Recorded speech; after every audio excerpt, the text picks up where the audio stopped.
Okay, magandang araw mga kababayan. Ako si #WalkWithLan at at ito ang ating katotohanan sa likod ng balita. Ngayon, pag-uusapan natin ang mainit na sagutan sa pagitan ni Vice President Sara Duterte at PNP Chief General Nicolas Torre III.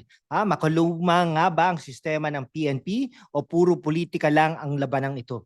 Sa susunod na ilang mga minuto, bubusisiin natin ang bawat detalye na may datos, kwento at matinding pagsusuri. Kaya mga kababayan sa Quezon City, Dubai, Toronto at saan man kayo sa mundo, i-click na ang subscribe button, mag-like at mag-comment. Layunin natin 100,000 subscribers para mas marami pang OFWs ang maabot natin. Magpadala rin ng super thanks para suportahan ang ganitong uri ng content. Simulan na natin. Nung isang linggo sa Pampanga, pinanatan ni Vice President Sara Duterte ang PNP. Sabi niya, makaluma ang sistema, dapat drones, robots at CCTV na ang gamitin, hindi puro police patrols. Pero sagot ng PNP Chief Nicolas Torre sa pamamagitan ng communications, Yusek Claire Castro, sinabi raw niya na dapat makinig ang mga Pilipino sa mga sentido. Mga kababayan, para sinabihan si Sara na walang kwenta ang sinasabi niya, no? Pero teka, ano ang katotohanan? Sino ang tama at sino ang mali? At bakit ito mahalaga sa ating lahat mula Davao hanggang Doha? Sa estilo ni Ted Filon, hindi natin tatakpan ang katotohanan. Susuriin natin ang bawat anggulo. Walang kinikilingan, walang takot. Pero bago yan, mga kababayan sa Riyadh, Singapore at Sydney, i-hit ang subscribe button. Mag-comment kayo ng inyong saloobin at mag-super thanks para tuloy-tuloy ang mga ganitong kwento. Let's get the truth to the truth Una, alamin natin ang pinagmulan ng away. Si Vice President Sara Duterte sa kanyang talumpati sa Angeles, Pampanga, sinabing outdated ang PNP. Sabi niya, bakit puro police visibility pa rin Dapat modern drones, CCTV, no? AI, no? Mga kababayan, totoo naman, di ba? Sa panahon ng 5G at self-driving cars, parang pelikula pa rin ang 80s ang estilo ng pulis natin. Pero heto ang sagot ni Nicolas Torre ayon kay Yusek Claire Castro. Sinabi raw ni Torre na mas epektibo ang police presence at dapat daw makinig tayo sa mga may sentido. Noko, parang sinabi niyang si Sara ang walang sentido, no? Pero tignan natin ang datos. Ang budget ng PNP para sa 2025, mahigit 200 billion pesos. Pero saan napupunta ito? No? Ayon sa ulat, 70% ay sahod at operational cost at kakarampot lang ang pera sa modernization. So tama si Sara na kailangan ng tech upgrade, no? Pero ang tanong, saan kukunin ang pera? Ang utang natin mga kababayan ay 16 trillion pesos na. No, baka naman VP Sara gusto mo mag-pitch ng crowdfunding sa OFW sa Dubai at Jeddah para bumili ng drones. Pero seryoso si Sara bilang dating mayor ng Davao, alam niya ang laban sa seguridad. Sa Davao may CCTV na sila noon pa at kilala ang kanilang quick response teams, no? Pero si Torre may punto rin, no? Ayon sa studies, ang police visibility ay nakakabawas ng petty crimes tulad ng snatching, kung bakit kailangan mag-away, no? Is this about the policy or is it personal? No, susunod, alamin natin kung sino si Nicolas Torre at bakit siya kontrobersyal. Pero bago yan, mga kababayan, sa Hong Kong at London, i-like at i-share na ito. Subscribe para sa 100,000 subscribers goal natin.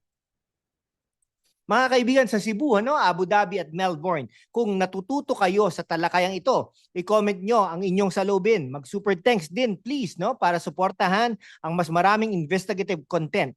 Layunin natin 100,000 subscribers. Salamat sa mga OFW sa Qatar at Canada. Kayo ang tunay na bayani natin. Ngayon pag-usapan natin si General Nicolas Torre III. Sino ba siya? At bakit galit na galit si Sara? Noong June 2025, hinirang si Torre bilang PNP chief. Pero mga kababayan, hindi ito ordinaryong promotion. 3 ranggo ang nilundag niya. Parang pelikula mula sa supporting role, biglang bida. Si Sara mismo ang nagsabing sketchy ang appointment na ito. At bakit? Kasi si Torre ang nanguna sa pag-aresto kay dating Pangulong Rodrigo Roa Duterte, ama ni Sara na ngayon ay nasa The Hague dahil sa ICC charges. Isipin nyo ikaw si Sara at ang lalaking nagpa-aresto sa tatay mo ay biglang naging PNP chief. Tapos binatikos mo ang sistema niya at ang sagot niya, makinig kayo sa may sentido. Parang sinampal si Sara na sa harap ng buong bansa. Pero teka, maging patas tayo. Si Torre noong CIDG chief pa nanguna sa pag-aresto kay Apollo Kibuloy, no? Pero sinasabi ng iba na hindi naman siya inaresto kundi sumuko. May credentials siya. Pero ang tanong, was his promotion a reward for loyalty to Malacanang or talagang deserving? Ayon sa Senate Probe, may mga legal na issue sa pag-akyat ni Torre. May mga nagsasabing labag daw ito sa PNP promotion rules, ha? Pero si Torre cool lang. Sabi niya, legit daw ang lahat. Legit nga ba o Marcos Magic? Ang sabi ng critics, parang ginamit si Torre para siraan ng mga Duterte. Pero si Torre ba ang tunay na kontrabida o biktima rin ng politika? I-comment nyo ha, mga kababayan sa Los Angeles, Singapore at Davao. Subscribe na rin para sa mas maraming ganitong pagsusuri. Ayun pag-usapan natin si Sara Duterte. Kilala natin siya bilang anak ni dating Pangulong Rodrigo Roa Duterte. Pero wag natin kalimutan siya rin ang dating mayor ng Davao na nagpatupad ng modernong seguridad, CCTV, quick response teams, nandyan na yan sa Davao noon pa. Kaya naman, nang sabihin niyang kailangan ng PNP na modernization, may kredibilidad siya. Pero mga kababayan, wag tayong magmalaki agad, no?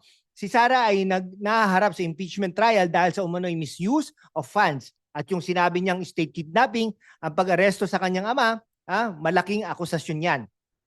Sa social media si Sara ay emosyonal, galit, malungkot, pero lumalaban. Ang kanyang Bring PRRD Home campaign dinig na dinig sa Davao, Cebu at maging sa OFW sa Hong Kong at Riyadh. Ayon sa Pulse Asia noong February 2025, 59% ang approval rating niya. Tumataas pa kahit may impeachment.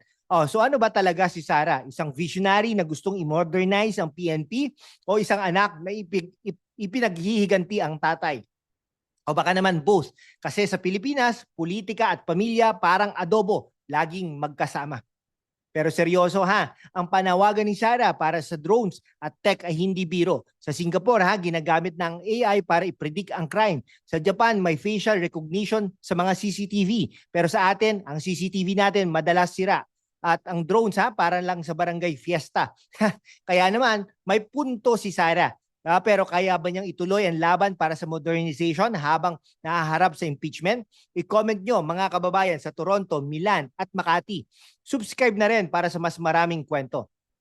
Kalahati na ng programa mga kaibigan. Kung natututo kayo sa pagsusuri natin, i-share na sa mga kaibigan nyo sa Dubai, London at Davao.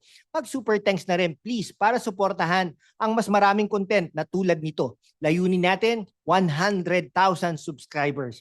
Salamat sa mga OFW sa Qatar, Canada at Australia. Kayo ang tunay na inspirasyon natin. Ngayon, palakihin natin ang lente. Ang away ni Sara at Torre ay hindi lang tungkol sa PNP. It's a symptom of bigger problem, dynastic politics. Marcos versus Duterte, parang teleserye pero ang premyo ang kapangyarihan sa Pilipinas.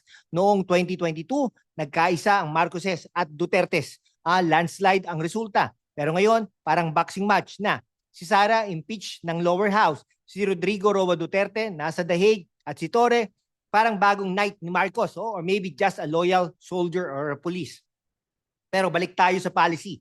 Ang modernization ng PNP ay hindi lang tungkol sa drones. Ayon sa ulat, 30% ng PNP equipment ay luma na. Mga baril pa noong 90s at ang training halos wala para sa cybercrime at high-tech policing. Pero si Torre, ano ang plano? More patrols, 5-minute response time. Okay naman, pero sapat ba? Mga kababayan habang nag-aaway ang mga politiko, sino ang talo dito? Kami, tayo, ang mga ordinaryong Pilipino sa Quezon City, Cebu, at maging ang mga OFWs sa Jeddah at Sydney.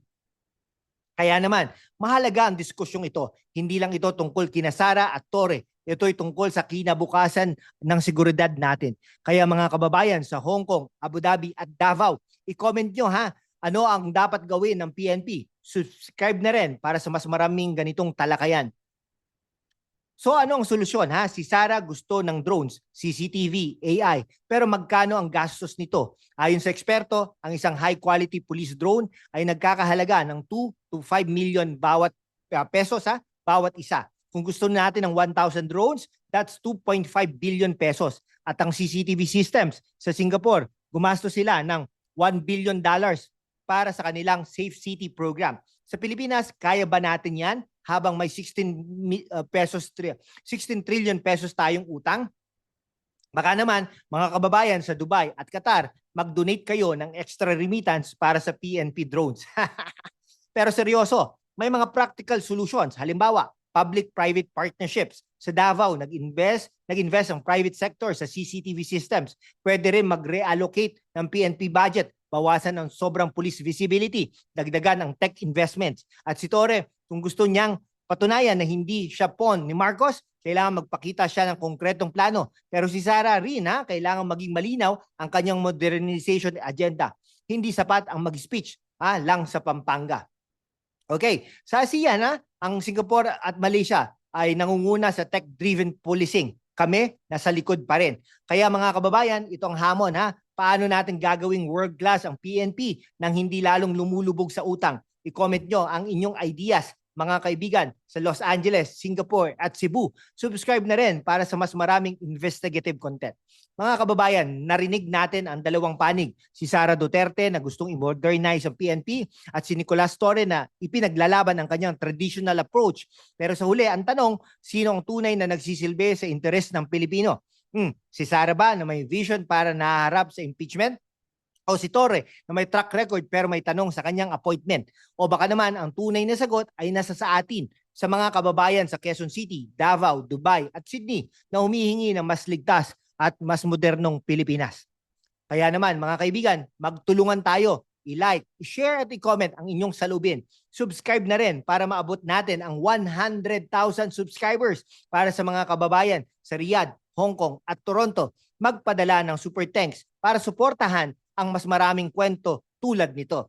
Ang katotohanan ay hindi libre, Kailangan natin ng suporta nyo, lalo na sa mga OFW sa Jeddah, Abu Dhabi at London. Salamat sa inyong panonood, at hanggang sa susunod na ang katotohanan sa likod ng mga balita. Paalam.